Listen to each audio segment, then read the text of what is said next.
ഈ ഭൂമിയിൽ ജീവിക്കുമ്പോൾ ദുഷ്ടാരൂപിയുടെ പദ്ധതികളെ യേശുവിൻ്റെ അഭിഷേകത്തിൻ്റെ ശക്തിയിൽ, യേശുനാമത്തിൻ്റെ ശക്തിയിൽ തകർത്തെറിഞ്ഞ് ദൈവിക പദ്ധതികളിലേക്ക്, അതിൻ്റെ പൂർണ്ണതയിലേക്ക് നീ നടന്നെടുക്കണമെന്ന് ദൈവം ആഗ്രഹിക്കുകയാണ്. ഇന്ന് ജീവിതത്തിൽ പിരിമുറുക്കുന്ന ചില അവസ്ഥകളുണ്ടെങ്കിൽ ഈശോ ശിഷ്യന്മാരോട് പറഞ്ഞൊരു കാര്യമുണ്ട്. അതിന്ന് സഭയിലൂടെ നമുക്കും അത് കൈമാറി നമ്മളിലേക്ക് വന്നിരിക്കുന്ന ഒരു അഭിഷേകമാണ്, ഒരു അധികാരത്തിൻ്റെ അഭിഷേകമാണ്. ലൂക്കാ 10:19 പാമ്പുകളുടെയും തേളുകളുടെയും ശത്രുവിൻ്റെ സകല ബലത്തിൻ്റെ മുകളിലും ചവിട്ടി നടക്കുവാൻ ഞാൻ നിങ്ങൾക്ക് അധികാരം തന്നിരിക്കുന്നു, ഒന്നും നിങ്ങളെ ഉപദ്രവിക്കുകയില്ല.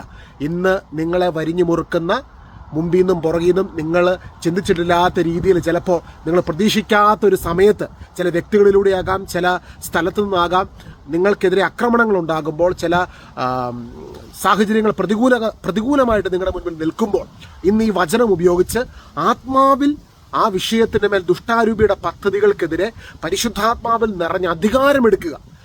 ഈ ഭൂമിയിൽ സംഭവിക്കുന്ന എല്ലാ കാര്യത്തിനകത്തും ആത്മാവിൻ്റെ ലോകത്ത്, കർത്താവിൻ്റെ ലോകത്ത് നിന്ന് നമുക്ക് അതിനെ ഓപ്പറേറ്റ് ചെയ്ത അധികാരത്തിൽ നിന്ന് പ്രാർത്ഥിക്കുമ്പോൾ അതിൻ്റെ മേൽ ആത്മാവിൻ്റെ ലോകത്തിൻ്റെ നിയന്ത്രണം കടന്നു വരും.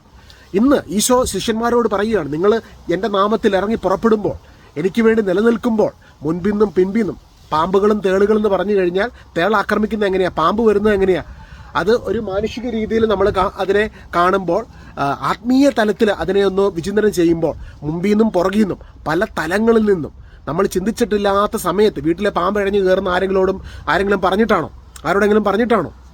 അതുപോലെ തന്നെ തേളുകളുടെ ആക്രമണങ്ങൾ, പുറകിൽ നിന്നുള്ള ആക്രമണങ്ങൾ, അല്ലേ?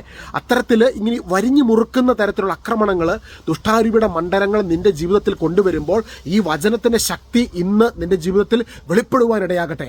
പാമ്പുകളുടെയും തേളുകളുടെയും ശത്രുവിന്റെ സകല ബലത്തിന്റെ മുകളിലും നീ അറിഞ്ഞതും അറിയാതെയുമായി നിനക്കെതിരെ ഉണ്ടാകുന്ന എല്ലാ ദുഷ്ടാരൂപിയുടെ പ്രവർത്തനങ്ങളുടെ മുകളിലും യേശുനാമത്തിന്റെ ശക്തിയിലൂടെ, ലൂക്കാ 10:19 വചനത്തിന്റെ അഭിഷേകത്തിലൂടെ, യേശു ക്രൂശിൽ ചെയ്തു കഴിഞ്ഞ പ്രവൃത്തിയുടെ ശക്തിയിലൂടെ ഇന്ന് വിടുതലുകൾ സംഭവിക്കട്ടെ.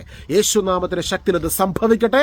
യേശു പറഞ്ഞു, ഇതാ ഞാൻ സകലതും പൂർത്തിയാക്കിയിരിക്കുന്നു, ടെറ്റലസ്റ്റായി, ഇറ്റ് ഈസ് ഫിനിഷ്ഡ് എന്ന് പറഞ്ഞ സമയത്ത് ഈ ദുഷ്ടന്റെ പ്രവൃത്തിയെ കർത്താവ് കുരിശിൽ ആയുധവർഗം വെപ്പിച്ച് പരാജയപ്പെടുത്തി അവന്റെ മേൽ അധികാരം നേടിയെടുത്തു. ഇന്ന് ആ അധികാരത്തിന് അഭിഷേകത്തിൽ നിറഞ്ഞ് കർത്താവ് ശിഷ്യരോട് പറഞ്ഞ ഒരു കാര്യമാണ്, നിങ്ങൾ ലോകമെങ്ങും പോയി സകല സൃഷ്ടികളോടും എൻ്റെ സുവിശേഷം പ്രസംഗം. അത് എപ്പോഴാണ് പറഞ്ഞത്?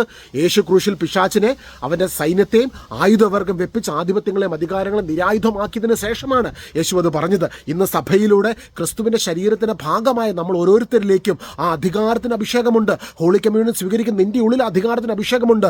ഇന്ന് ആത്മമണ്ഡലങ്ങൾ നിനക്കെതിരെ ഉയരുന്ന, നിനക്കെതിരെ പാഞ്ഞെടുക്കുന്ന ദുഷ്ടാരൂപിയുടെ പ്രവർത്തനങ്ങളെ നീയല്ല തകർക്കുന്നത്, ക്രിസ്തു തകർക്കുന്നു. കുരിശിൽ ചെയ്തു കഴിഞ്ഞ പ്രവൃത്തിയുടെ ബലത്തിൽ തകർക്കുന്നു. അതുകൊണ്ട് ഇന്ന് കർത്താവ് ചെയ്തു കഴിഞ്ഞ പ്രവൃത്തിയുടെ അഭിഷേകത്തിന്റെ കീഴിലേക്ക് കടന്നു വന്ന് ലൂക്കാ 10:19 വചനം ഉപയോഗിച്ചെന്ന് പ്രാർത്ഥിച്ച് പാമ്പുകളുടെയും തേളുകളുടെയും ശത്രുവിന്റെ സകല ബലത്തിന് മേലും ചവിട്ടി നടക്കുവാൻ, അതിന് മുകളിലൂടെ ചവിട്ടി നടക്കുവാൻ ഞാൻ നിങ്ങളെ അധികാരപ്പെടുത്തിയിരിക്കുന്നു. ഒന്നും നിങ്ങളെ ഉപദ്രവിക്കുകയില്ല. നിങ്ങൾക്കെതിരെ ഉണ്ടാക്കിയ ഒരായുധവും നിനക്കും എനിക്കെതിരെ വരുന്ന പിശാചിന് ആയുധങ്ങൾ ഫലപ്രദമാവുകയില്ല. കാരണം അതിന് മുൻപിൽ കുരിശിൽ സകലതും പൂർത്തീകരിച്ചവനായ യേശു നിൽക്കുകയാണ്. ഇന്ന് ആ യേശുവിന്റെ രക്തം കൊണ്ട് ജൂലൈ മാസത്തിലേക്ക് നമ്മൾ പ്രവേശിക്കുമ്പോൾ കർത്താവിന്റെ തിരുരക്തത്തെ പ്രത്യേകമായി ഓർക്കുന്ന മാസമാണ്. ജൂൺ മാസം ഈശോയുടെ തിരുഹൃദയത്തെ ഓർക്കുന്ന മാസമാണ്. ഈശോ നിനക്ക് വേണ്ടി അതിദാരുണമായ പീഡാസനങ്ങൾ ഏറ്റുവാങ്ങിയതിന്റെ യോഗ്യതയാൽ, ഈശോയുടെ തിരുരക്തത്തിന്റെ ശക്തിയാൽ ഇപ്പോൾ ടെറ്റലസ്റ്റായി കർത്താവിന്റെ ഫിനിഷ്ഡ് വർക്കിന്റെ അഭിഷേകത്തിൽ അത്ഭുതങ്ങൾ സംഭവിക്കട്ടെ. പിശാചിന്റെ പദ്ധതികൾ തകർന്നടിയട്ടെ യേശുവിന്റെ നാമത്തിൽ. ഇൻ ജീസസ് നെയിം, യേശുവിൻ നാമത്തിൽ തന്നെ ആമേൻ. സാക്ഷ്യങ്ങൾ എഴുതി അറിയിക്കണം കേട്ടോ. കർത്താവിന്റെ അഭിഷേകം വ്യാപരിച്ചിട്ടുണ്ട്. നമുക്ക് എല്ലാവർക്കും ദൈവത്തിന്റെ വലിയ വിടുതലുകൾ ഒരുക്കപ്പെട്ടിരിക്കുന്നു. ദൈവിക പദ്ധതിയിലേക്ക് പരിശുദ്ധാത്മാവിന്റെ അഭിഷേകത്തിൽ നമുക്ക് നടന്നെടുക്കാം. God bless you. God has great plans for you. ദൈവത്തിന് നിന്നെക്കുറിച്ച് വലിയ പദ്ധതികളുണ്ട്. ആമേൻ. ടെറ്റലസ്റ്റായി.